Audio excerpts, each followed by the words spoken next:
بُصّوا بقى، أنا لقيت كُلّه بيعملها وعمّال يجرّب فيها، فقُلت ليه لأ، أجرّب أنا كمان وأعملها، وخصوصًا إن مكوناتها مش مكلفة خالص وبحاجات بسيطة خالص وتطلّعيها أحسن من برّه. زبدة اللوتس في منتهى الجمال والروعة وطعمها ولا أروع من كده وأحسن من الجاهزة بكتير. مش مكلفة خالص على فكرة، فقُلت نعملها ونجرّبها مع بعض، بس ما كنتش متخيّلة ولا متوقعة إن هي هتطلع بالجمال والطعم والنعومية ديّة مع بعض نشوف طلّعنا الجمال ده والروعة دي إزاي. ونسمّي الله ونصلّي على الرسول عليه أفضل الصلاة والسلام. ونجيب معانا أي حاجة غويطة، كسرولة غويطة أو حلة أو وok أو أي حاجة غويطة. أنا جِبت حلة وحطيتها على نار متوسطة، وهاحط فيها للوصفة بتاعتنا نُص كوباية سُكّر وعليها ربع كوباية مَيّة. قدّامنا كده ربع كوباية مَيّة، وهاستنى لمّا المَيّة مع السُكّر يتكرملوا وما اخلّيش الكراميل يغمق، أوصل للون الدهبي الفاتح، وبعد كده نكمّل الخطوات مع بعض. وصلنا بالكراميل للون الدهبي الفاتح الجميل ده، بعد كده هنروح جايبين معلقة زبدة كبيرة ونحطها عليها ونستمر في تقليبها. خلاص الزبدة كده ساحت، بنجيب كوباية لبن حليب دافي، وبنحطها شوية بشوية وبنقلّب.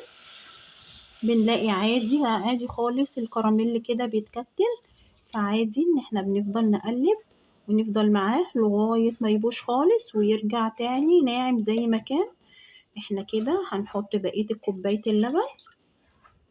المفروض إن أنا أحط البسكوت ال200 جرام عندي على الخليط كده، وكمان مجهّزة معلقة قرفة صغيرة أهي باحطها عليه، وأبدأ إن أنا أمزج الخليط كلّه لغاية ما البسكوت يدوب خالص في الخليط. كده زي ما إحنا شايفين أصبح الخليط كده جاهز أهو. ال البسكوت اتشرّب كل الخليط السايل اللي هو الكراميل باللبن، فكده خلاص أصبح جاهز. فإحنا دلوقتي هنطفي عليه ونروح نضربه في الكبة مع بعض إضافات تانية. الخليط عندنا زي ما إحنا شايفين الكراميل باللبن بالبسكوت، هناخده وهو سخن وهنفضيه في الكبة. أنا عندي هنا كمان حوالي يعني ربع معلقة فانيليا هنحطها قبل ما نحط اللبن، وما نكترش منها عشان ما تمررش، وخصوصا الفانيليا البودر دي نكتر منها بتمرر. تمام. فأنا كده خلاص حطيت الخليط وحطيت ربع معلقة فانيليا. فهبدأ إن أنا أحط نص كوباية اللبن كده وأشيل نصها، وأضرب ونشوف القوام مع بعض. شايفين معايا القوام بقى كريمي وناعم وبيلمع إزاي، والقوام دوّة مضبوط.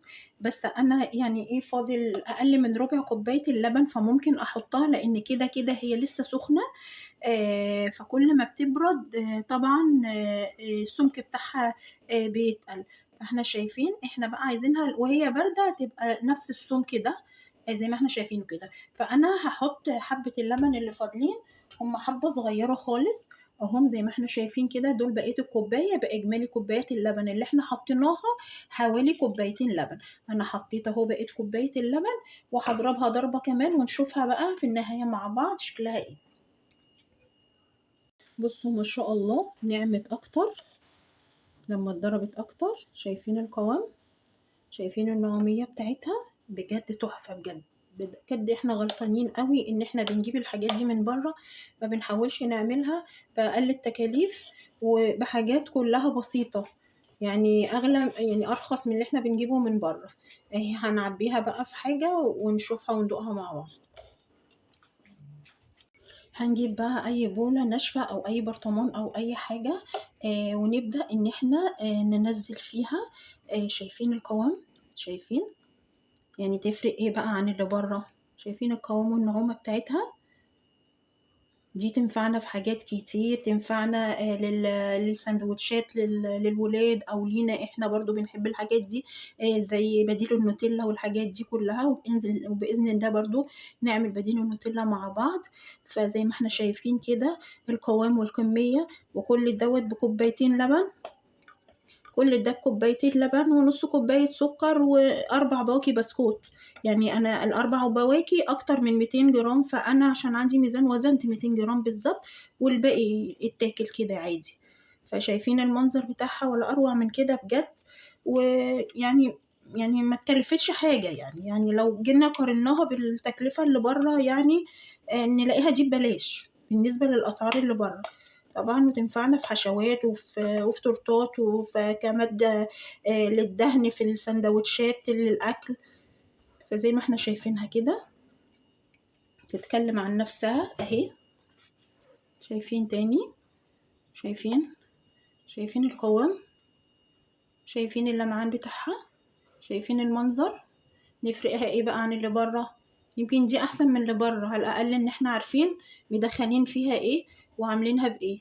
وبتعمليها باي نوع بسكوت بتاع شاي، بس المهم ما يكونش فيه اي طعم من الاطعم. يعني ما نجيبش بسكوت بالكاكاو ونعمله لوتس، ما ينفعش. اي بسكوت ساده بتاع شاي زي ما احنا شايفينه كده اهي. بتتكلم عن نفسها اهي. وعايزة اقول لكم حاجة كمان، ان هي كده يعتبر لسه دافية بالقوام بتاعها ده، يعتبر لسه دافية. فهي لما هتدخل التلاجة طبعا هتتقل اكتر من كده. فلو جيتوا تستعملوها ولقيتوها تقيلة جدا، يعني صعبة شوية في الفرد، ممكن عادي بتزودوها يعني معلقة بمعلقة لبن كده لغاية ما توصلوا للقوام اللي انتوا حابينه. احنا بقى بنجيب برطمان محكم الغلق او علبة، وبنعبيها بعد ما تبرد خالص، وبنغطيها وبنحطها بنحتفظ بيها في التلاجة. بصوا يلا بقى نجربها مع بعض. انا بصراحة العيش الفينو والتوست خلصان، فما لقيتش عندي الا العيش الشامي الصغير ده، فحبيت ان احنا نجربها مع بعض كده. شايفين؟ بتدهن بمنتهى السهولة، ولا فيها كلكعة ولا فيها اي حاجة. وبتلمع احسن من الجاهزة 100 مرة. ومع بعض كده هندوقها ونشوفها. شايفين اتفردت ازاي؟ ولا فيها حاجة مكلكعة ولا فيها اي حاجة مش طبيعية، عاملينها بايدينا وشايفين المكونات كلها على ايدينا، واحنا اللي جايبينها وواثقين منها، فبناكلها بنفس عن الجاهزة. فزي ما احنا شايفين كده المنظر اروع من كده بجد. الطعم تحفة والله العظيم تحفة، واللي مش هيجربها هيخسر كتير. يا ريت بقى لو جربتوها بنفس الطريقة وعجبتكم ما تنسونيش في اللايك والشير والسبسكرايب، ودعوة حلوة من قلوبكم الجميلة. واشوفكم على خير في فيديو جديد مع مسكو وعنبر. مع السلامة.